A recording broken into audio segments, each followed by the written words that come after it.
Hey guys, welcome to the first AMA from uPark. It's great to have you all with us on our new YouTube channel here. So there's myself, Andy Robinson, I'm Community Manager at uPark, and we have Jakub. He's the CEO and founder at uPark. So throughout this video, we're going to talk about some of the basics about a project. If you're a new investor here, you'll be able to find out exactly what this project is, a little bit about Jakub and his background, and then we'll go into some questions from the community. So welcome, Jakub. How are you doing? You all right? Thank you. Thank you for having me. All good. Looking forward to our talk. Good stuff. So let's start off with the very basics. So what is uPark? And just give us a bit of a basic explanation for a newcomer or a new investor to uPark. Sure. I'm glad to do that. So basically, uPark is the first decentralized parking spot reservation system. So we are actually a mobile application, a solution that is running on L1 blockchain, where we are aiming to be ready and scale across the whole Europe. That's pretty much it. We are actually targeting quite a big market as of today. The smart parking market is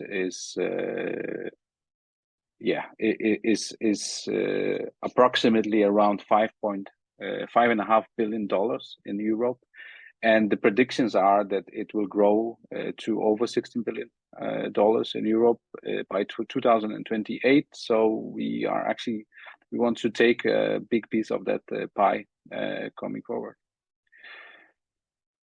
There's not much, well, I think uPark as well, it's probably the first blockchain-based parking application as well. So that's going to be great to see it grow over time. Yeah.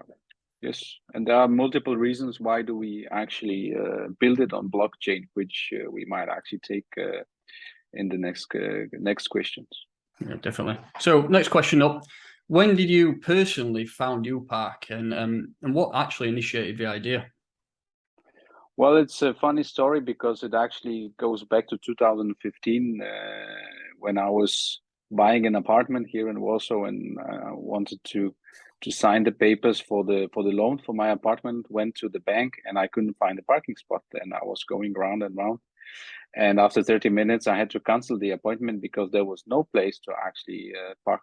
And then when I was driving back home, talking with the bank manager, I said, okay, we have to reschedule for tomorrow. Then I have a thought, okay, why I cannot really book my spot within the mobile application? And then this idea has evolved, where I had a chance to pretty much build a business model during my MBA school back in 21.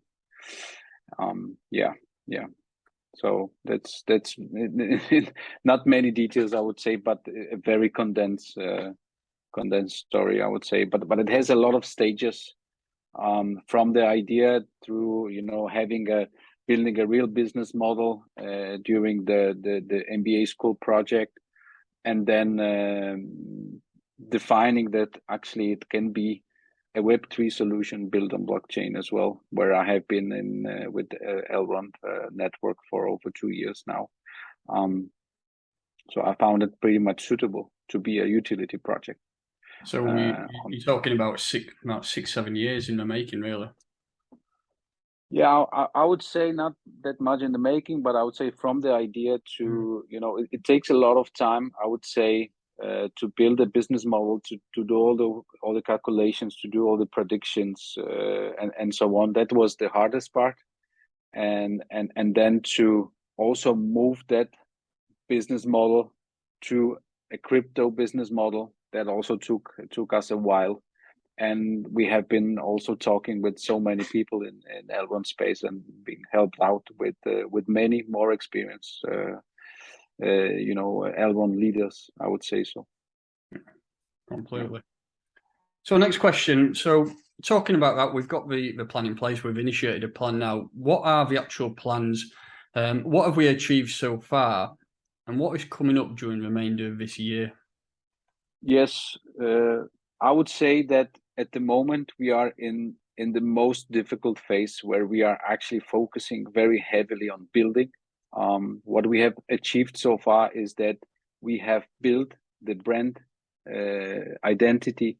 We have built the website. We have built the architecture around the blockchain, which is the smart contract architecture, which is the whole IT infrastructure that we really require to, first of all, run on our own infrastructure Presales, having a staking wallet, which went live not so long ago. And pretty much everything that we built on our architecture is a preparation for the final product. That means we are making sure that once we will go live with uPark app, which is in making, and I'll mention about it shortly, then the infrastructure will handle the load of so many reservations and will handle a load of scaling across the Europe and scaling across all those cities that we want to be present in. So that is what we did so far. And what is coming next is, first of all, we are now in the builds of the minimum viable product for the uPark application. And I believe around in 2 weeks, we'll be able to reveal some of the look and feel of the application. That's one thing. Second thing, once that is ready, we'll be able to pilot. And the first idea is to pilot with one of the big supermarkets that I wouldn't reveal at the moment because we have agreed that once we have MVP in place, they want to see it. And then we will be able to, I would say, sign some sort of official agreement. Once that is done, then we will be doing a small test here in Warsaw where we agreed to test it on the limited amount of spots and then pretty much scale it bigger and see how the solution behaves. Are we getting a proper data on the blockchain and how it is up and running? And once we will reach that step, that means the solution will be ready to scale across the Europe. So we are actually somewhere on the beginning or almost getting to the half of that hard period, which is building, and a lot of focus on that at the moment. Yeah, I think building is that key word there, and if it's with projects which are so new, especially uPark, I think it's such an integral phase to go through. And talking about a bit more about a project itself in terms of technicals, we obviously going to have NFTs in there, and we've got something called NFT car spot ownership, and just give us a little explanation about what's the idea behind this and how investors can benefit from that. Yeah, of course. So the idea about NFTs came out very early, just actually even before we moved to Elrond and crypto space with the business model. And the idea is not that an NFT owner will be able to own the spot, because we are not aiming also to own the spots, but NFT owner will be kind of operator of the spot. So NFT owner will pretty much own the operating agreement of that spot and will be able to earn part of the revenue from that parking spot reservations. That's one. Second thing, will be able to decide through DAO on that parking spot agreements in terms of the advertisement, in terms of the different events, tickets that will be shown on that spot, but as well as looking at the big picture of the project, will have a voting power to decide on the next steps and decisions based on the project, which is pretty much that is the solution that we are implementing to have a full Web3 experience in the project. So moving that economic model from one or few ownerships to community owning. And that's pretty much the idea. This is why we have implemented locked uPark, not only to have the vesting and to help to grow in the bear market for the project, but then also to have two attributes for the NFTs, where locked uPark has eligibility power, and unlocked uPark has a buying power. So our community, our investors, will be able to purchase those NFTs with uPark, but eligibility will be accounted by locked uPark. It's worth to mention that we are actually now closing the partnership with one of the one of the known and very experienced NFT specialists, NFT companies, especially on they're specialized on Elrond, and they will be actually supporting us in that journey to pretty much plan, make the graphics, and make all the NFT development for us. And yeah, once we are ready to officially announce, then this announcement will be in place. I believe very soon. Yeah. We can definitely push that information out as soon as we get it and let everybody know. So that's the main basics we've gone over the project. But one thing that's currently ongoing now, and over the next few months, we've got our pre-sales going out. Currently pre-sale 2, which starts tomorrow, which is the 10th of August. And let's just talk over some of the details about pre-sale 2 and how people can buy it and what they actually need in order to buy some uPark tokens. Yeah, sure. So first of all, the pre-sale is happening on our website, through our website, upark.city. So we have there a D-app button where you can pretty much go to our D-app and see 2 different modules on the D-app. One is a buy/swap module, one is a stake. So, but we want to focus on buy. So pretty much it is through our website. It is required to have Elrond compatible wallet. The best is, of course, Meyer wallet, or it can be also through web-based wallet. And of course, for the pre-sale on Wednesday, which is tomorrow, then of course we need to have some EGLD in place. And this time for the pre-sale, we decided to have no whitelisting in place. So it is pretty much open. And we have some minimum and maximum buys, where a minimum amount is 0.5, half EGLD, and maximum is up to 30. And yeah, that's pretty much it.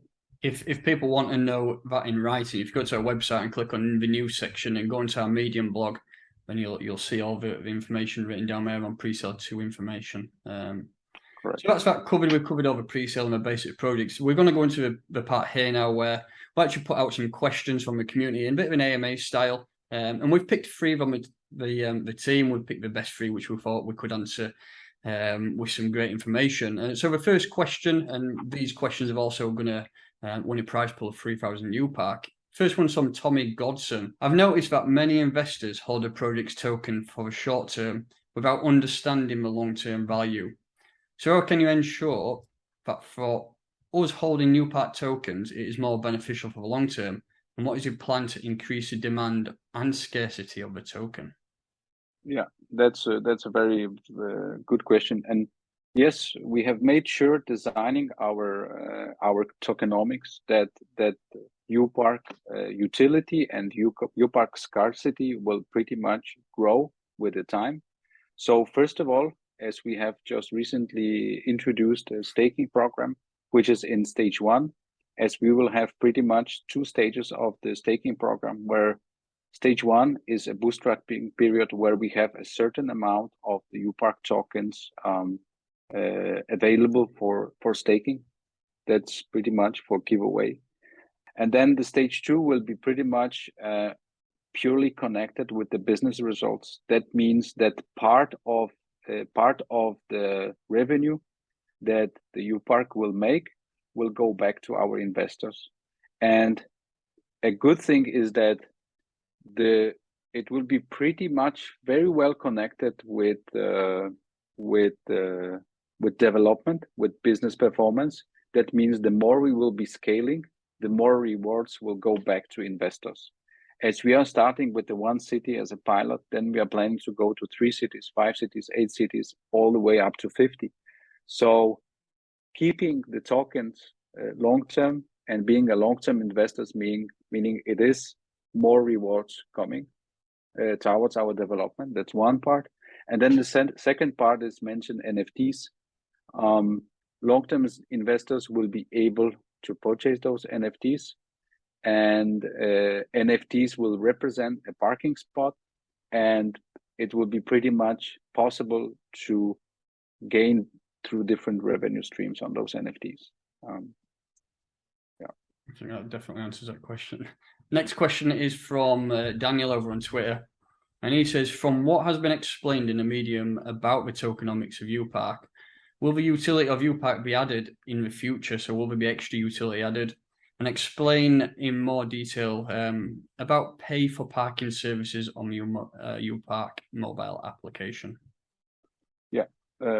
So I will start from the second part of the questions, utility of the uPark token. Here we are, I would say, in the design and in the design of what it will be and how exactly the utility for the payments will look like. We have at the moment discovered and aligned on different methodologies and different setup that we can take. And this setup has to be then reviewed by the law company that we are working together in order to be sure that we will be compliant in those countries that we are planning to implement uPark in. So there is many solutions on the table that has been recognized, but we didn't choose exactly how will it work. So it is in a working, I would say, in a making at the moment. I think that's going to be quite one of the big hurdles is getting over those those laws in each different city and different country. So yes, correct. So we want to pretty much go ahead with the way of utilizing the uPark token that it will fit everywhere. So we haven't really decided yet exactly how it will look like. And then final question is from Emma Ragalov-Baroque. I think that's how I pronounce the username. And he says, when a client leaves the parking lot, he has to always enter the app and do an action to make the parking slot free, or there will be some services sensors to do this automatically. Yeah, and here we also consider many scenarios, and many scenarios are in place at the moment, and none of those before a pilot and a test phase will happen, will be decided. We have multiple proximity sensors in place to be implemented, but initially we are aiming for a software solution. So if the software solution can handle occupancy of the parking spot, in, out, then of course if it proves that it is enough, then we are aiming for that. If it will prove that it's not enough, then we will aim for the proximity sensors to be in place and use IoT going forward, which is a bit more expensive solution, but it gives you a guarantee. Yeah, but that's for sure. That option is definitely there as well if we need to. It's on the table, yes. And we also have a partner for those proximity sensors already in place. Great. Well, that covers it for today. Then that's all the questions from the community we've gone through. But I believe, Andy, I didn't answer the second question, first part. The second question, first part, which let's have a look at that. From what has been explained in the medium about tokenomics, that's utility, and explain more in detail about the pay for parking services in the uPark mobile app. Yeah. So because utility for the token, that's one, but then the pay. We have been considering here ZoidPay as one of our payment providers, which would pretty much close a fiat payment as well as the crypto payments as well. And once we have MVP in place, then we will definitely reach out to Eduardo and see if that's viable solution for us. Yeah. I think having those multiple payment methods, people will always want to pay for fiat no matter what, even if they're not involved in crypto, people won't pay with fiat, don't they? So they will pay with fiat. That's why we pretty much introduced this idea that for those payments that happens in fiat, we will pretty much take part of that fiat revenue, buy back uPark, and give it back into the staking wallet, feed it back. Yeah. Great. So that's going to be it for today. Thanks to Jakub for coming on today's video, talking about the basics and the pre-sales and those questions from the community. Remember, you'll be winning a prize pool of 3,000 uPark. Please make sure to follow us on our socials. I will drop all the socials in the comments on this YouTube video. So that's going to be it for today. Thanks everybody for watching, and we'll catch you at the next one. Thank you, Andy.